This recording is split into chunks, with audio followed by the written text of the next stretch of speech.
കൊല്ലം ചടയമംഗലത്ത് ഉത്സവാഘോഷയാത്രയ്ക്കിടെ ആന കുഴഞ്ഞു വീണു. ചടയമംഗലം തിരുവൈക്കോട് ക്ഷേത്രത്തിലെ ഉത്സവത്തിന് എഴുന്നള്ളിച്ച 6 ആനകളിൽ ഒന്നാണ് കുഴഞ്ഞു വീണത്. ഉത്സവത്തിനെത്തിയ 6 ആനകളിൽ 3 എണ്ണം ദേവസ്വം ബോർഡിന്റേതാണ്. മുന്നിൽ തിടമ്പേറ്റിയ ദേവസ്വം ബോർഡിന്റെ കുഞ്ഞയ്യപ്പൻ എന്ന ആനയാണ് കുഴഞ്ഞു വീണത്.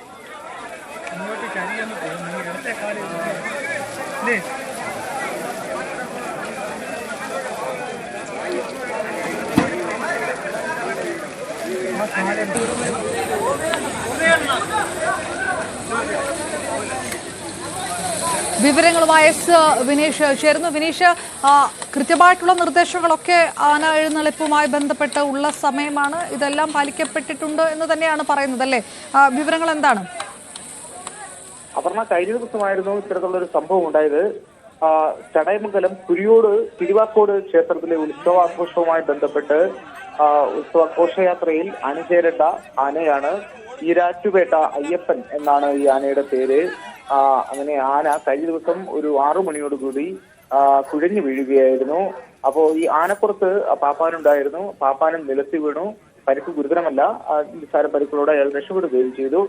ഉടൻ തന്നെ ഈ നാട്ടുകാരും പോലീസും ഇടപെട്ട് ആനയുടെ ദേഹത്തേക്ക് വെള്ളമൊഴിച്ച് ആനയെ എഴുന്നേൽപ്പിക്കാൻ ആദ്യ ശ്രമങ്ങൾ നടന്നിരുന്നു.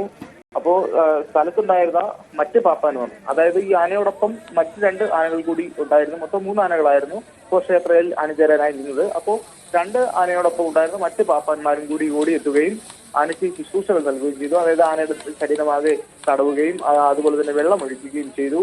തുടർന്നാണ് ആനയ്ക്ക് തണ്ണിമത്തൻ കൊടുത്തു, അതുപോലെ കരിമ്പ് കൊടുത്തു. അങ്ങനെ കൊടുത്തതിന് ശേഷം ആനയെ എഴുന്നേൽപ്പിച്ച് നിർത്തുകയും നല്ല രീതിയിൽ വെള്ളം ഒഴിക്കുകയൊക്കെ ചെയ്തു. ഇതിനുശേഷമാണ് ഇവിടെ എലിഫന്റ് സ്ക്വാഡ് എത്തുന്നതും ആനയെ പരിശോധിക്കുകയൊക്കെ ചെയ്തത്. അങ്ങനെ എന്തായാലും ആനയെ തിരികെ കൊണ്ടുപോയ സാഹചര്യമായിരുന്നു ഉണ്ടായത്. പിന്നെ ഘോഷയാത്രയിൽ ആനയെ ഇറക്കിയില്ലെന്നാണ് ഇപ്പോൾ അപർണ അറിയാൻ കഴിയുന്നത്.